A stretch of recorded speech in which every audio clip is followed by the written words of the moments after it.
Hi, my name is Geraldine Kosh, and thank you for choosing to spend the next 20 minutes or so with me on this consumer product safety webinar. This particular webinar is focusing on products found in the bathroom. This is one of a 5-part series of webinars looking at general safety, childcare articles or products, kitchen appliances, products found in the bedroom, and then we're looking at products found in the bathroom in this session. Just a little warning, there are some videos which are talking about incidents or injuries that have happened with consumer products, and I will be talking about injuries and fatalities that have happened as a consequence of consumer products. So the topics that we're going to talk about, I had to pick a few to condense into this short webinar, and we're going to talk about hot water, the bath seat, of course the toilet, which you find in the bathroom, electronic appliances, chemicals and poisoning, medicines, and then cosmetics. So why do we care about this? Well, a study done by the Office of Product Safety and Standards, also known as OPSS, found that consumers assumed that brands would only make safe products and that regulations were in place to stop potentially dangerous products from entering the market. And this is kind of true, but unfortunately not always. So not everything you buy is safe, and we can't assume that it's safe. So what we're trying to do with these webinars here is to give you information where you can check the products when you buy them to see if they really are safe or not. And there are regulations in place, but it's really important to mention that if you buy products from outside of Great Britain, then you are potentially buying an unregulated product, which means it may not comply with the strict safety standards that we have here in GB, in Great Britain. So I wanted to highlight that there, and some great study and work that was done by OPSS, but I wanted to highlight some key points on that. Also, RoSPA, who are the Royal Society for the Prevention of Accidents, are finding that preventable accidents, and that's a key word, preventable, are actually rising in the UK, and deaths are at an all-time high. And I find this really interesting because some people think, oh, you just want to wrap people in, bubbles, and you don't want them to actually live their lives and take risks and do exciting things, and that's not true at all. We really do. And I'm a mother to 2 lovely children, and of course I want them to have fun. I want them to take risks, but I want them to be educated risks, either for me as a parent, or I will try and educate them when they were old enough to understand and learn and teach them, like we always do. So it's important for consumers that we help empower ourselves and also our family and friends and try and protect them where possible. So accidental deaths in the UK have reached an all-time high, with the rate increasing by 42% in the last decade, making them the second biggest killer of people under 40. Now, of course, this is all accidents. They're not all related to consumer products, but consumer products will form part of that. According to RoSPA, you are substantially more likely to suffer a serious accident than you were 20 years ago. And as mentioned on the previous slide, the rate of accidental deaths in the UK is increasing, and accidents now take over 20,000 lives each year, which is more than the capacity of the O2 Arena. Accidents are the second biggest killer of people under 40 and the most common cause of preventable death in children under 15. And the word there, as mentioned before, is preventable. So what we want to try and do with these webinars is understand how we can prevent these injuries and deaths from happening when they're associated with consumer products, because not all of these are associated with consumer products. So hot water. A baby's skin is 15 times thinner than an adult, so hot water can pose a real danger. This information here on this slide is from the Child Accident Prevention Trust, also known as CAPT. So it's important to check the hot water if you're running a bath for a young child, or even for yourself. I like to have a hot bath, and if I'm running a bath and then I have a young baby in the house and maybe a younger child that wants to jump in the bath when I'm running it, when it's for me, not for them, it's really important that I'm aware of that and ensuring that the bath temperature for the young baby versus me will be quite different.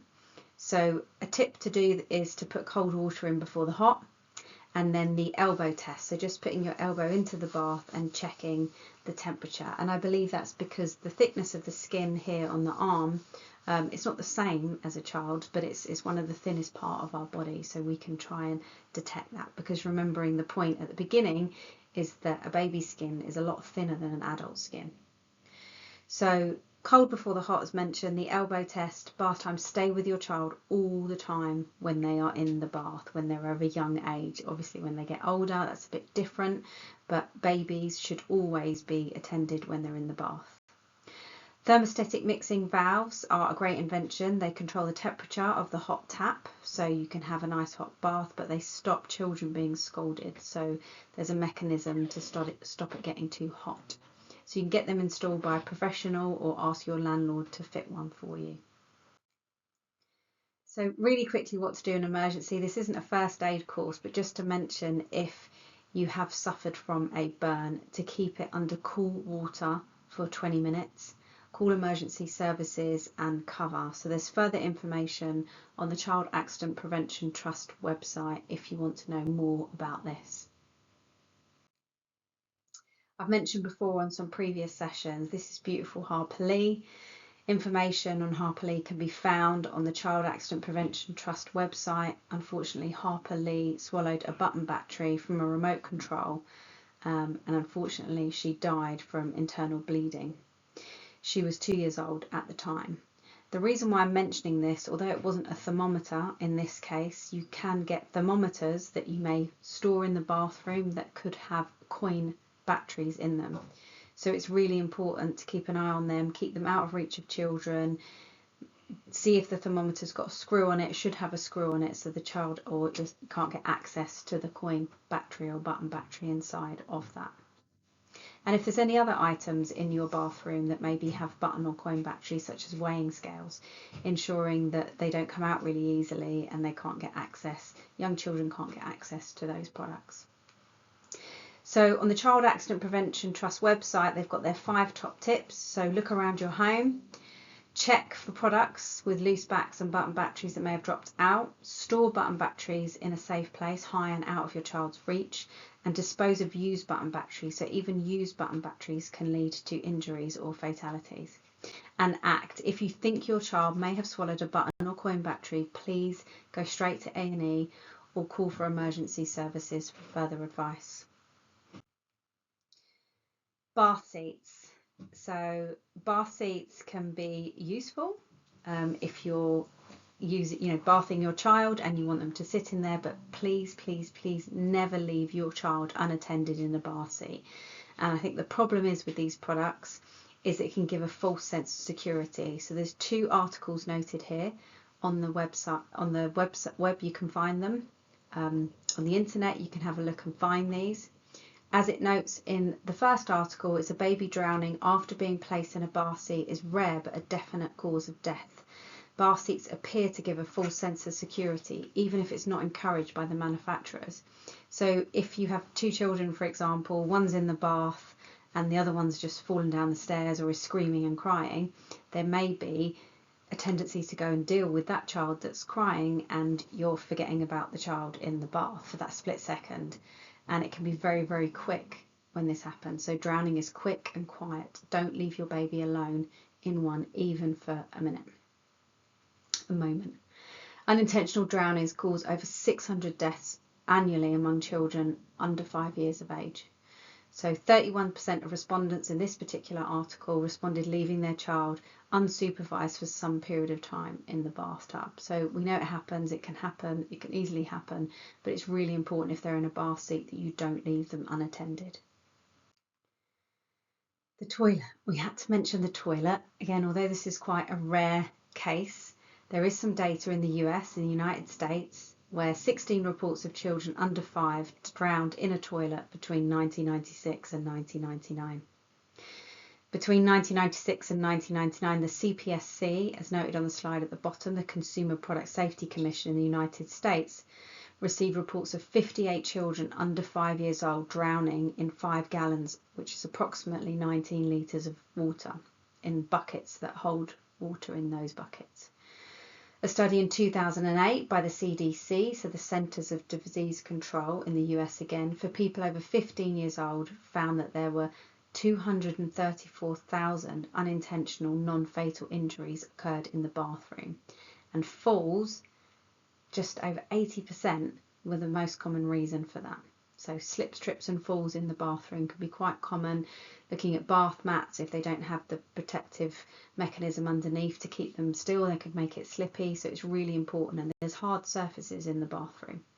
So it's important to ensure that nothing in there is going to encourage these slips or trips or falls or any drownings in the bathroom and associated with the toilet. Electronic appliances, so sockets are not allowed in bathrooms or showers apart from shaver supply units unless they can be fitted at least 3 meters from the bath or shower. Central heating is good, but don't have an electric heater plugged into the bathroom, so it can be fixed to the wall. So one that's actually secured in and wired into the wall. It's not one that you plug in. And it's got to be a safe distance from the bath or shower. Never bring a mains powered portable appliance such as a heater, a hairdryer or a radio into the bathroom. Unfortunately, there has been incidences where people are charging their iPhones or their phones and then bringing them into the bath, and then if it gets dropped in the bath and it's plugged in, that can lead to a fatality. There's more information on the Electrical Safety First website with regards to electronic appliances. I've shown this on some of the other sessions, but the Electrical Safety First plug checker, it's been developed to allow you to quickly check and ensure your plugs comply with the standards. But just to remember and just hold, just because it complies with this doesn't mean that the whole product's safe. It's just a really good screening tool. And I highly recommend having a look at these. Going to the Electrical Safety First website, and for a small fee, they will send you one of those that you can check the plugs in your home. I'm just going to show you a short video, 1 minute 30 seconds, where there's some real life examples on chemicals and poisoning, and this information has come from the Child Accident Prevention Trust.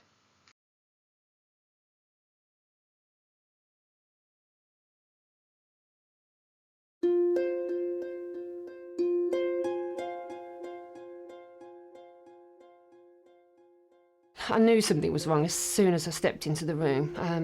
Amy had her back to her, she was quiet, and I saw some things immediately on the floor in front of my mum's bag. I took a step closer and it was immediately apparent that it was my mum's pills.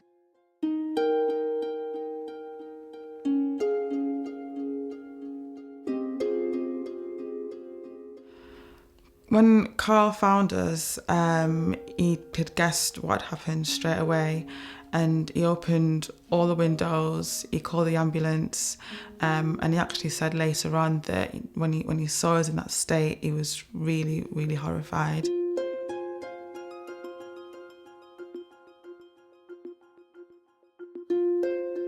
So I panicked, I turned round, Jack started to cry, and I didn't know that was because of pain or because he was frightened because I was frightened, whatever, but I suddenly just grabbed hold of him and just ran off to go to A&E.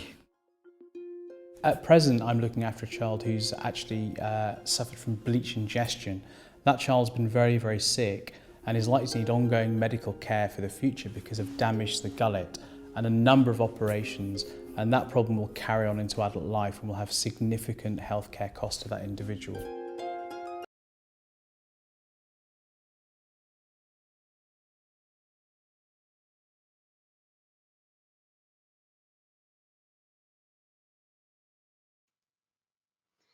So, cosmetics. A resource to certainly check out is the Cosmetics, Toiletry and Perfumery Association, CTPA they're known as. They've got some really interesting information about cosmetics, and in case you didn't know, most cosmetics have a lifespan.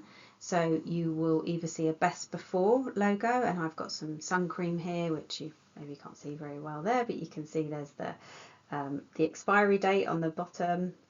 Here there's the expiry date. It will be on the bottom of the packaging, and there'll be all the warnings that you can see around here.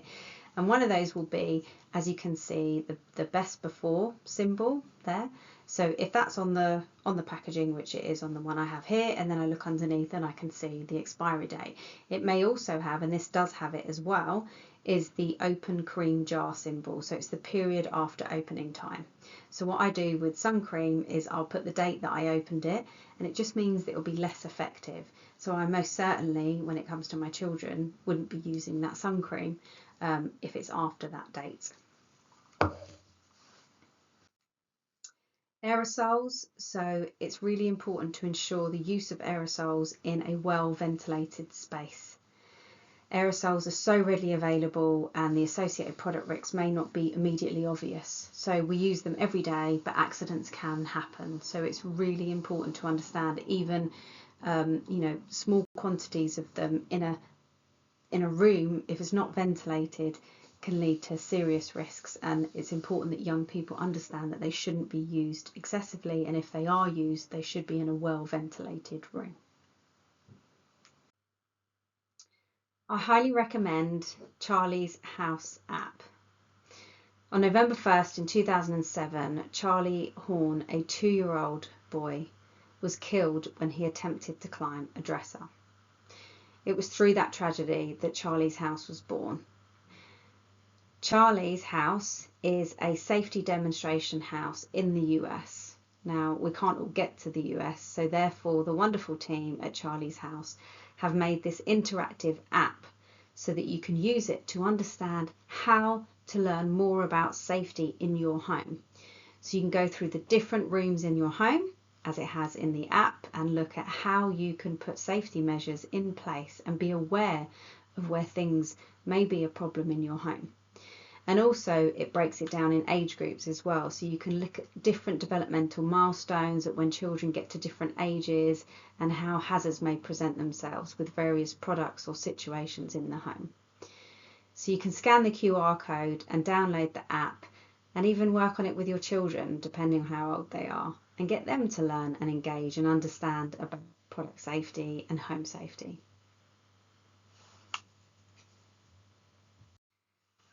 I want to leave you with some consideration. So check before you buy. Just because it's sold doesn't mean it's safe.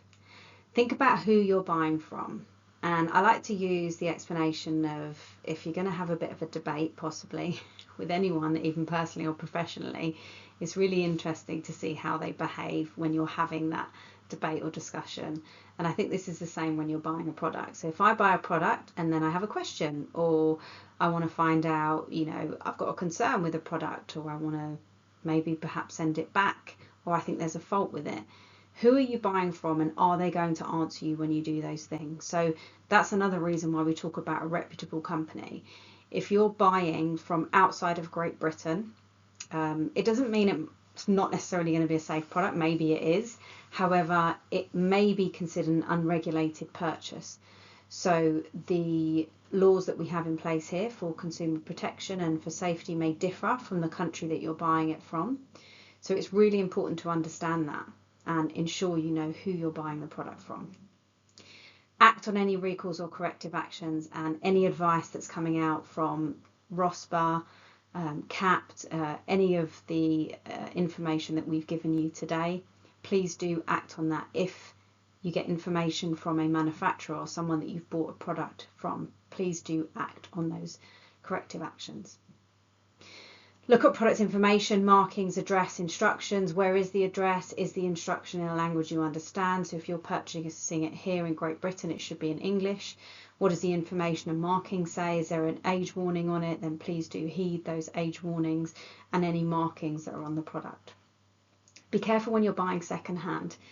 You can check the manufacturer's website and see if it's been subject to a recall, but also some products might be safety critical.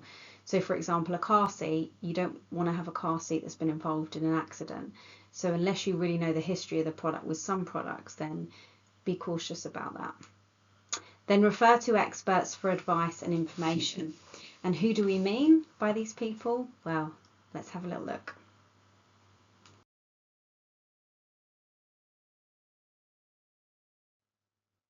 I want to provide you with some further resources. Of course, OPSS, the Office of Product Safety and Standards, and then CAPT, the Child Accident Prevention Trust, Electrical Safety First, ROSPA, the Royal Society for the Prevention of Accidents, Consumer Friend, which has information on consumer rights and consumer topics in general, of course Charlie's House, and then That Water Bead Lady, lovely Ashley, has amazing information and resources about water beads on her website.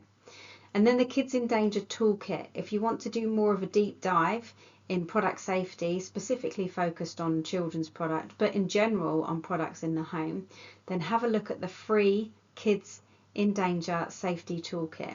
It takes about 4 hours to complete part 1 and the same for part 2, but it's a really good training program. And then you've got the CTPA, the Cosmetics, Toiletry and Perfumery Association. So if you're specifically interested in those products, then take a look at their website. If you're concerned about any consumer products that you've purchased, then please do contact Citizens Advice if you're based in England and Wales. If you're based in Scotland, then contact Advice Direct Scotland. And if you're based in Northern Ireland, then contact your local district council. So thank you so much for watching this particular session, and I hope that you check out the other 4 sessions that are available on the other topics in consumer product safety. For more information, check out my website, and also you can contact me with any questions that you may have.